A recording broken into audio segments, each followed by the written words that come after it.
یہ گزشتہ اسباق میں یہ بات آ چکی ہے کہ مغرب سے اتصال کے نتیجے میں جو نئی بیداری مصر اور شام میں آئی، زبان و ادب میں بہت سی نئی باتیں داخل ہوئی۔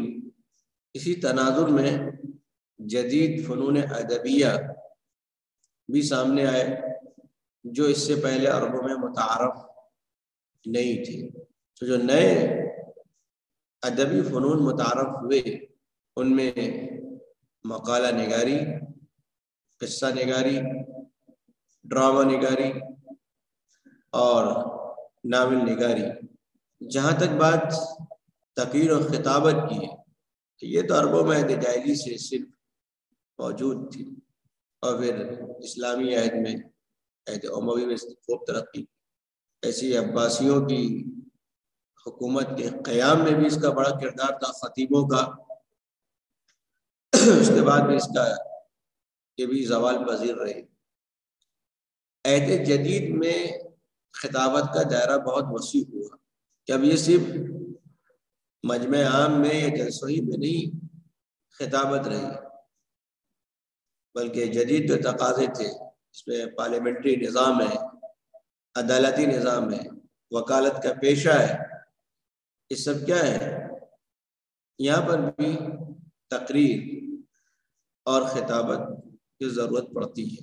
تو یہ فن تو خیر موجود تھا، لیکن اس میں جو وسعت اور ترقی پیدا ہوئی ہے یہ بھی عہد جدید میں۔ دیگر فنون میں سب سے پہلے صاحب کتاب نے یہاں پر مقالے کا تذکرہ کیا ہے، اس کے بعد قصہ، الگ اور بھی ہیں، المقالہ، القصہ، الروایہ، المسرحیہ۔ مقالہ اسی کو مضمون نگاری یا مقالہ نگاری، اردو میں اس کے لیے دونوں لفظ استعمال کیے جاتے ہیں۔ اصل میں مضمون نگاری جو ہے وہ ہے کہ وہ مختصر نثری اسلوب تحریر یا طرز تحریر ہے جو آپ دیکھیں گے اخبارات میں ایک یا دو کالم سے زائد نہیں ہوتا، مضمون چھوٹا، حالانکہ پھر جو علمی مضامین ہیں لمبے اور طویل ہوتے ہیں۔ تو یہ جو شکل ہے اس شکل سے عرب متعارف نہیں تھے، حالانکہ جو رسائل ہے، جو لمبے رسائل پمفلٹ کی شکل میں جس کو آپ رسالہ کہتے ہیں، یہ صنف تو متعارف تھی۔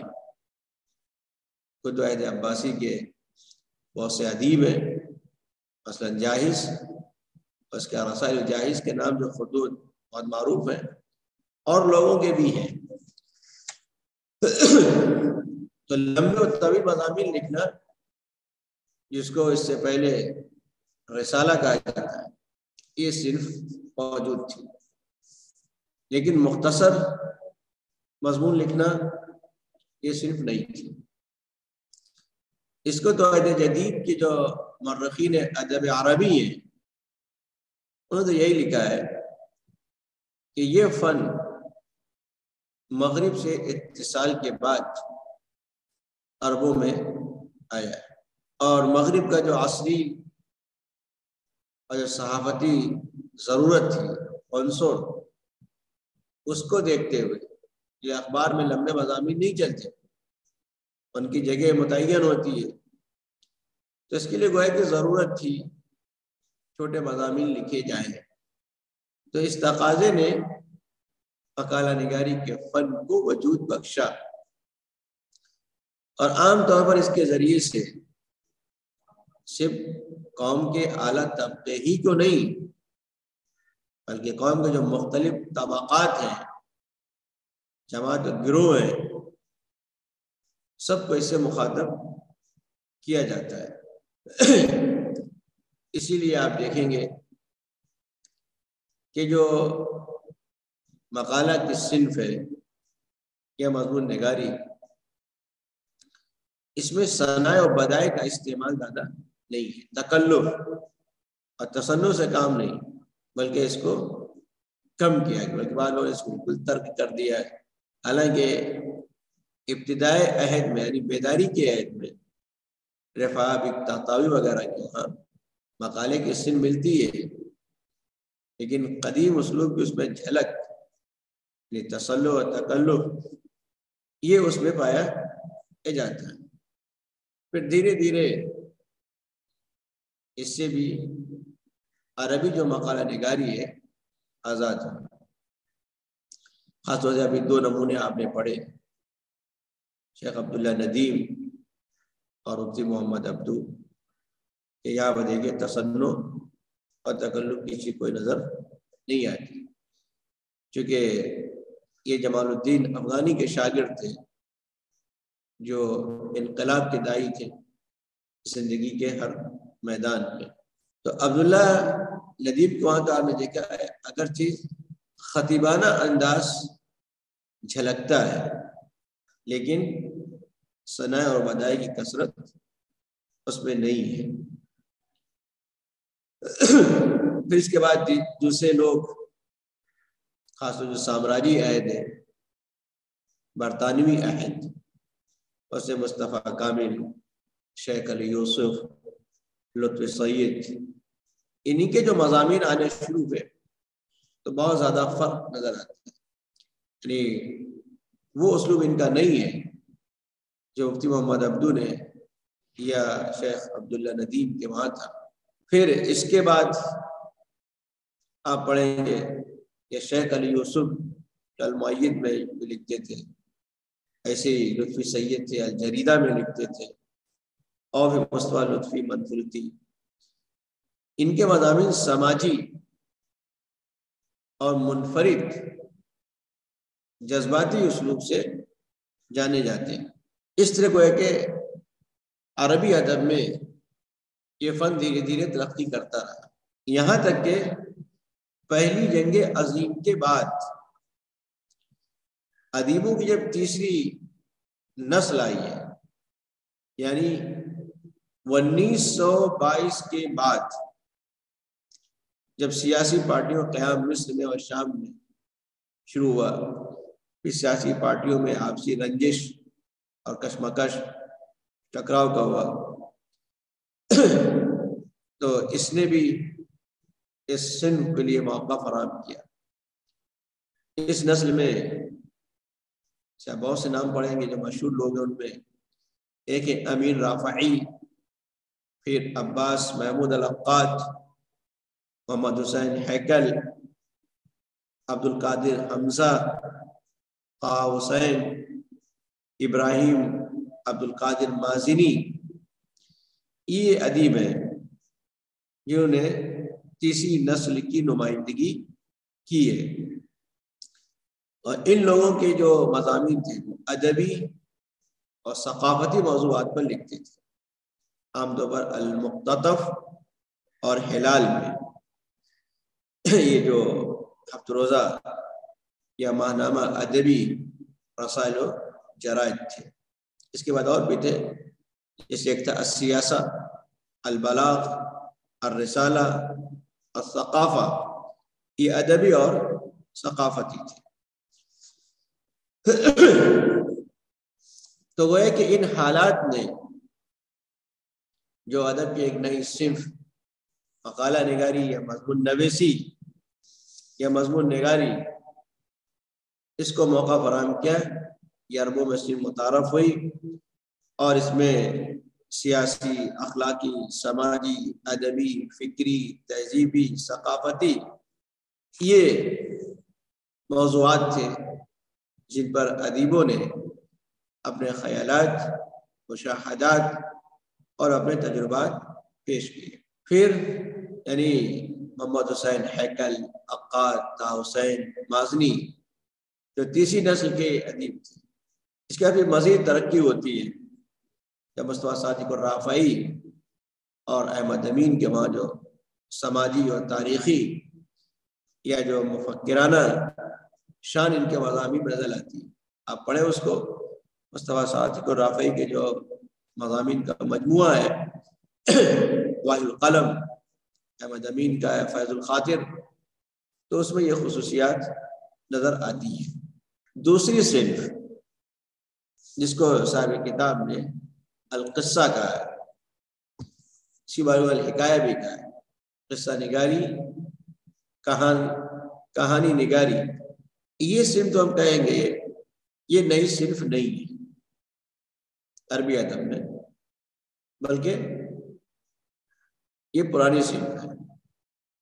یہ جو آپ عہد جاہلی کی تاریخ پڑھیں گے یا اس کا جو سرمایہ، جو ادبی سرمایہ، اس کا جائزہ لیں تو اس میں آپ کو بہت سی کہانیاں ملتی ہیں جو عہد جاہلی کی جنگیں ہوئی تھی ان کے ارد گرد گھومتی، یعنی ان قصوں اور کہانیوں میں جنگی واقعات کو بیان کیا گیا، اور خود قرآن نے اشارہ کیا اور قوموں کے اور انبیاء اکرام کے واقعات کو بیان کیا ہے۔ لیکن فن کے اعتبار سے، ادبیت کے اعتبار سے عہد جدید میں اس صنف نے بھی بہت ترقی کی۔ اس سے پہلے بھی قصے بہت لمبے لمبے تھے، جیسے انترا کا واقعہ ہے، یا ظاہر بیبس کا واقعہ ہے، سیف بن ذی یزن یا فیروز شاہ وغیرہ کے جو واقعات ہیں۔ عہد جدید میں جو لوگ مغرب اور یورپ گئے تھے اور وہاں بہت سی چیز دیکھی تھی، تبدیلیاں دیکھی سیاست میں، فکر میں، اور مختلف کرداروں کی تبدیلیاں، معنی و مفاہیم کی تبدیلیاں، تو اس کے دیکھ کر لوگ متاثر ہوتے تھے، اور پھر لوگوں نے اسی نہج پر آ کر اپنے وہاں کہانیاں لکھنا شروع کی۔ ایک بڑے محقق ہیں محمد عثمان جلال، انہوں نے لکھا ہے کہ کہانی نویسوں نے یا قصہ نگاروں نے مصری مزاج میں ڈھالنے کے بجائے عوامی زبان میں ترجمے کو ترجیح دی۔ یہ دیگر واقعات، قصے ہیں انگریزی وغیرہ میں، ان کو عربی میں بیان کر دیا جائے۔ اس عہد میں جن لوگوں نے ترجمے کا کام کیا، یعنی فرنچ سے یا انگریزی زبان سے، ان میں حافظ ابراہیم اور منفلوطی، بلکہ آپ ان کی جو کتابیں پڑھیں، یہ الشاعر ہے، الفضیلہ ہے، ماجد الدین ہے، یہ سب ترجمہ ہے فرنچ کہانیوں کے۔ اس کے بعد یعنی مزید وہی جنگ عظیم اول کے بعد اور بہت سے ادیبوں نے گویا کہ خود قصوں کی اور کہانیوں کی تخلیق کی، اور شاندار حکایات، قصے اور کہانیاں بیان کی گئی۔ اس کا فائدہ یہ ہوتا تھا کہ قصوں کے ذریعے سے، حکایتوں کے ذریعے سے لکھنے والے اپنی بات پیش کر دیتے تھے۔ لیکن کبھی ایسا ہوتا ہے اگر سراہتاً کوئی بات کہی جائے تو مواخذے کا خطرہ رہتا ہے۔ جب حاکم ڈکٹیٹر ہو تو بات کہنا آسان نہیں ہوتا ہے۔ تو آپ دیکھیں لوگ پرندوں کی، چڑیوں کی زبان میں، کہانیوں کے طرز میں اپنی بات کو پیش کرتے ہیں۔ تو عہد جدید کی جو دوسری ادبی صنف ہے وہ قصہ نگاری ہے۔ یہ نئی نہیں ہے، عربوں میں پہلے سے موجود تھی، بلکہ اس میں ترقی اور اس کا دائرہ وسیع ہوا۔ ایسی ڈرامہ بھی ہے، ناول نگاری بھی ہے، صاحب کتاب نے اس کا الگ سے یہاں پر تذکرہ نہیں کیا ہے، آگے اس کا بھی ذکر آئے گا۔ المقالہ وبتاثیر الصحافہ وبالاطلاع على النشاط الادبی المعاصر في الغرب ظهرت كتابة المقالات أيضا في الأدب العربي في هذا العصر۔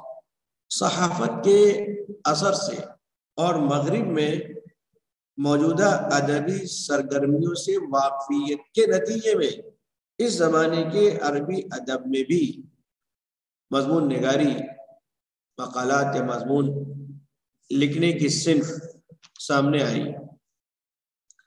وصارت المقالہ فی وقت قلیل عماد الکتاب،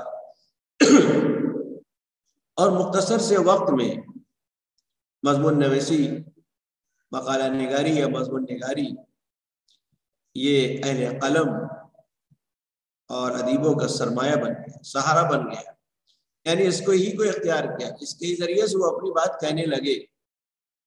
والقالب المعتاد الذي يقدمون في افکارهم، اور یہ ایک عام ڈھانچہ اور قالب اور اسلوب بن گیا جس کے ذریعے سے یہ ادیب اور اہل قلم اپنے افکار اور خیالات پیش کر رہے تھے۔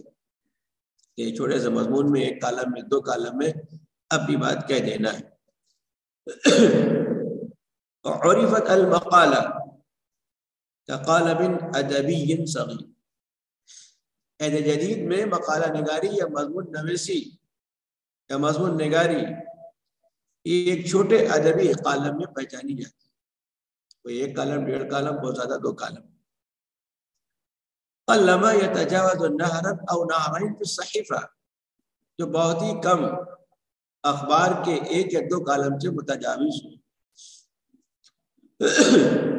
پہلے تو واقعی بہت مختصر ہوتے تھے، جیسے مصطفیٰ امین کا مضمون آتا تھا، یعنی یہ جو کتاب آپ کے سامنے ہے اور جس سائز میں لکھا ہوا ہے اس سے بھی کم صفحے میں، اور ایک اپنی مدلل بات کو کہہ دیتے، بہت مقبول تھا، بلکہ لوگوں نے اس سے بہت فائدہ اٹھایا کہ مختصر سے مضمون میں کس طریقے سے ایک انسان اپنی معافی ضمیر کو ادا کر سکتا ہے۔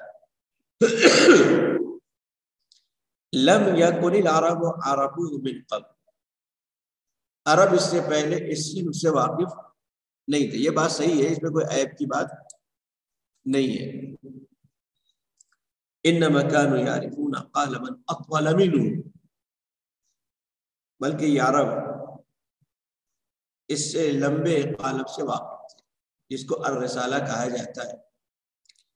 یاخذ شکل کتاب صغیر یسمونه الرسالہ، جو ایک چھوٹے کتابچے کی شکل اختیار کر لیتا ہے اور جس کا نام ان لوگوں نے الرسالہ پمفلٹ رکھا ہے۔ كانوا يخاطبون به الطبقة الممتازة المثقفين، اور یہ لوگ اس کے ذریعے سے، یعنی رسالہ کے ذریعے سے، پمفلٹ کے ذریعے سے تعلیم یافتہ کے ممتاز طبقے کو مخاطب کرتے تھے۔ سے بڑا علمی، بڑا فاضلانہ، محققانہ اور عالمانہ وہ مضمون ہوتا تھا، عام لوگ اس کو سمجھ نہیں سکتے۔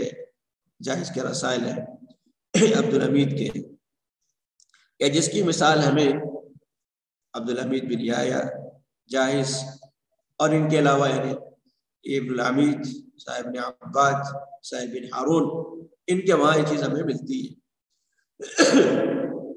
اما المقالہ لہذا القالب الادبی الجدید، رہی بات اس مقالے کی جو اس نئے ادبی قالب میں سامنے آیا تھا، ایک کالم دو کالم کی شکل میں، فقط انشأتها ضرورات الحیات الاصلی اور صوفیہ، تو اس مضمون نویسی، مضمون نگاری یا مقالہ نگاری کے صنف کو موجودہ اور صحافتی زندگی کی ضرورت نے پیدا کیا تھا۔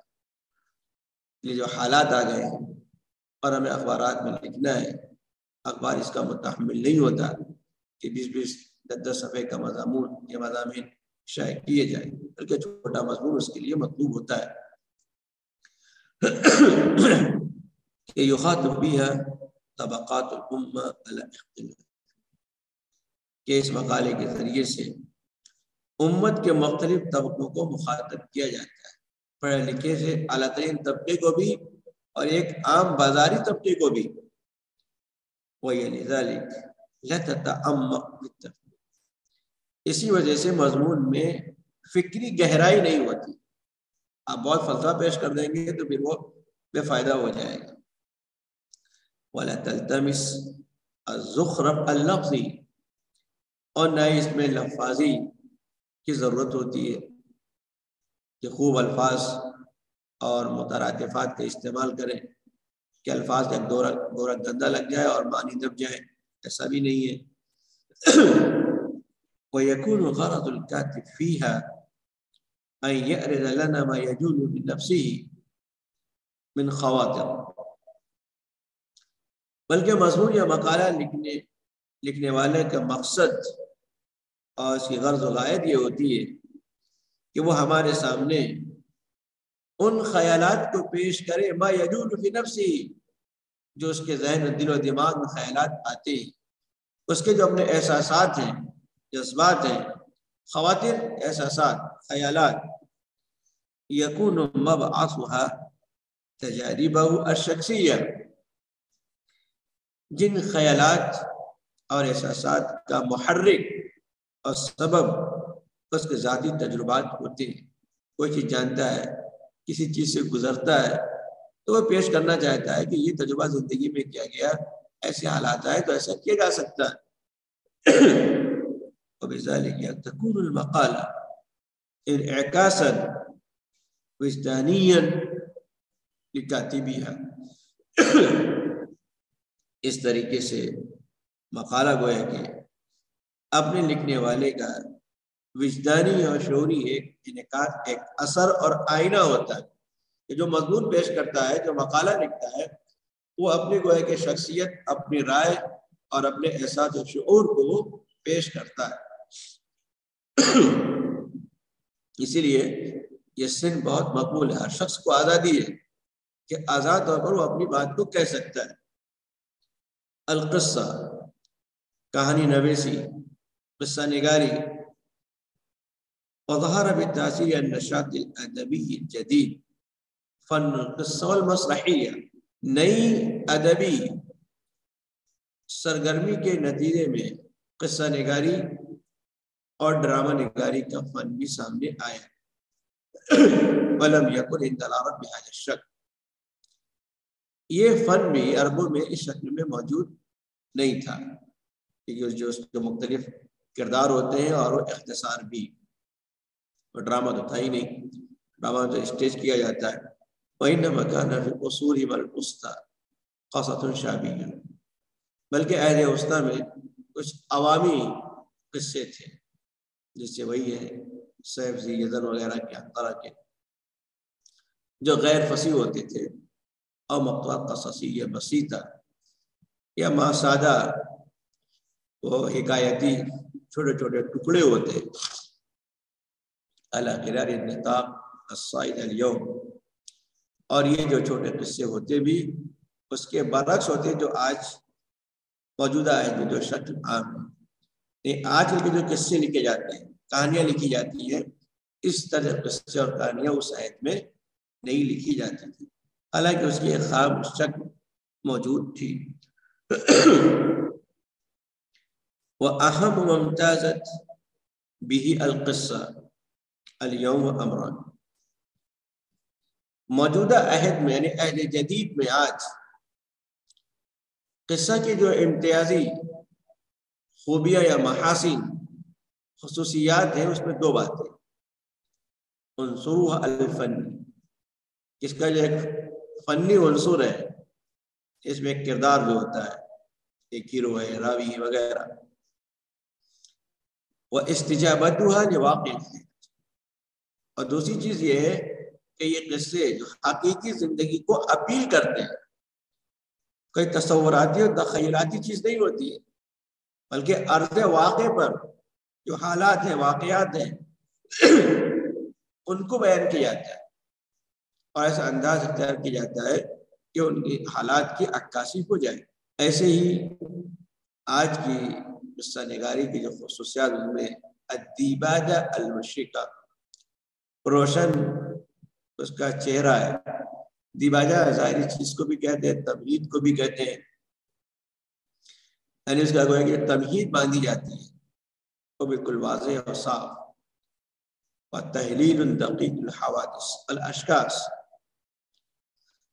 اور قصے کے اندر جو واقعات ہیں، جو افراد و اشخاص آتے ہیں، ان کی بہت ہی باریک بینی اس کا تجزیہ اور تحلیل پیش کی جاتی ہے، بشکل غیر ممل وسرد ممتع جذاب، ایسے انداز اور اسلوب میں جو اکتانے والا نہ ہو.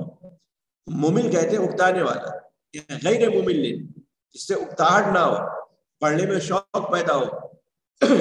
جس دیکھیے آپ جاسوسی کی کہانیاں ہوتی ہیں، بہت سے اردو میں لکھنے والے مشہور ہیں، جب وہ قصہ اٹھاتا ہے کہانی کتاب تو جب تک پوری نہ ہو جائے تو دل چھوڑنے کو نہیں کرتا.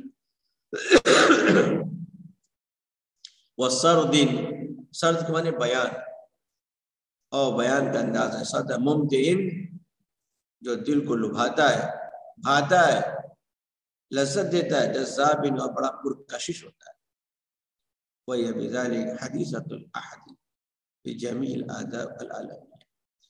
اس اعتبار سے، ان خوبیوں کے اعتبار سے قصہ نگاری یہ ایک نئی صنف ہے دنیا کی تمام ادبیات میں، صرف عربی میں نہیں بلکہ دیگر زبانیں ہیں، فرنچ ہو، جرمن ہو، انگریزی زبان ہو، فارسی وغیرہ. تو ان خوبیوں کے اعتبار سے دیکھا جائے تو یہ خالص عہد جدید کی پیداوار ہے، اور اس صنف سے بھی بہت زیادہ کام لیا گیا ہے اور لیا جاتا ہے. رواج الادبین الصنفین، دونوں ادبوں کا رواج، مقبولیت، یعنی مضمون نویسی، مضمون نگاری اور مقالہ نگاری. وہی کہہ رہے ہیں کہ وَقَصُرَ كُتَّابُ الْمَقَالَ وَالْقِصَّةِ فِي الْأَصْلِ الْحَدِيثِ. عہد جدید میں مقالہ اور قصہ لکھنے والوں کی کثرت، بہت سے نام میں نے ابھی آپ کے سامنے پیش کیے. وصار هذان الصنفان الادبيان من اقصى الفنون النثريه التي عمت من بين اعمال الادباء اليوم.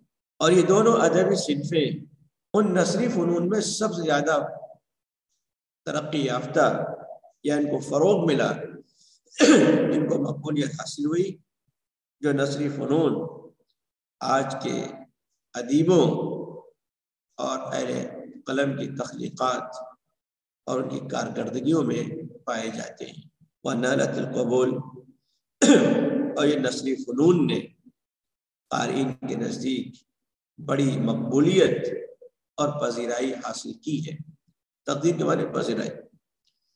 وَنَبَغَ فِيهِمَا عَدَدٌ لَا بَأْسَ بِهِ الْكُتَّابُ وَالْمُنشِئِينَ، اور ان دنوں میں ادیبوں اور انشاء پردازوں کی ایک بڑی تعداد نمایاں اور ممتاز ہوئی ہے.